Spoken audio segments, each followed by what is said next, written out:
1890 में इलाहाबाद में जन्मे गणेश शंकर विद्यार्थी जी 23 वर्ष की उम्र में अपने बल पर पत्रकारिता के क्षेत्र में आए थे। विद्यार्थी जी पत्रकार के साथ ही एक राजनीतिज्ञ और समाज सुधारक भी थे। छुआछूत, जात पात, ऊंच नीच का उन्होंने सदा विरोध किया। विद्यार्थी जी के पिता वर्नाकुलर स्कूल में सहायक अध्यापक थे। विद्यार्थी जी शुरुआत से ही मेधावी विद्यार्थी थे। उन्होंने 11 वर्ष की उम्र में उर्दू और अंग्रेजी सीख ली थी।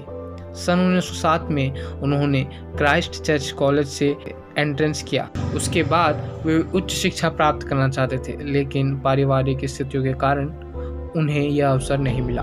विद्यार्थी जी जीवन पर्यंत स्वाध्याय करते रहे। उनका कहना था, यह समस्त विश्व एक विद्यालय है और प्रत्येक मनुष्य इस विश्वविद्यालय का विद्यार्थी है। इसलिए वे अपने नाम के आगे विद्यार्थी शब्द जोड़ा करते थे। विद्यार्थी जी की 1908 में करेंसी कार्यालय में नौकरी लगी, जिसमें उन्हें 30 रुपये मासिक वेतन मिलता था। 1909 में उन्होंने उस सेवा से त्याग पत्र दे दिया। जब वह नौकरी पे थे तभी उनका विवाह हो गया। उनकी पत्नी इलाहाबाद हरवंशपुर की रहने वाली थी। 1911 में उन्होंने समाचार पत्र सरस्वती के संपादन शुरू किया। उनका वेतन उस वक्त 25 रुपये था। सन 1912 में उन्होंने सरस्वती से भी त्याग पत्र दे दिया और अभ्युदय में कार्य करने लगे, जिससे उन्हें 40 रुपये वेतन मिलता था। विद्यार्थी जी के आने के बाद अभ्युदय लाभ में चलने लगा। इससे पहले अभ्युदय घाटे में चल रहा था। 1912 के अंत में अस्वस्थता के कारण वे अवकाश लेकर कानपुर चले गए, लेकिन फिर उन्हें अभ्युदय में जाने की इच्छा नहीं हुई और फिर 9 नवंबर 1913 को उन्होंने अपना समाचार पत्र प्रताप शुरू किया। प्रताप का आरंभ एक टूटे फूटे घर से हुआ, जिसे 4 रुपये मासिक किराए पर लिया गया था। बहुत कम समय में प्रताप ख्याति लब्ध हो गया।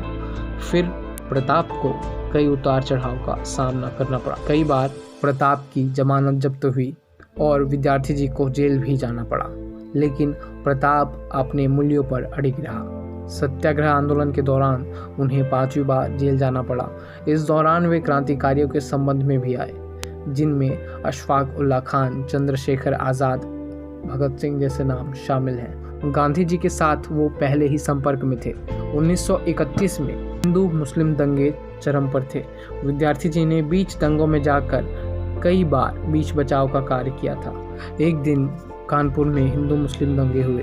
विद्यार्थी जी उस दंगों में बीच बचाव करने गए। उन्होंने कई हिंदू और कई मुस्लिमों की जान बचाई।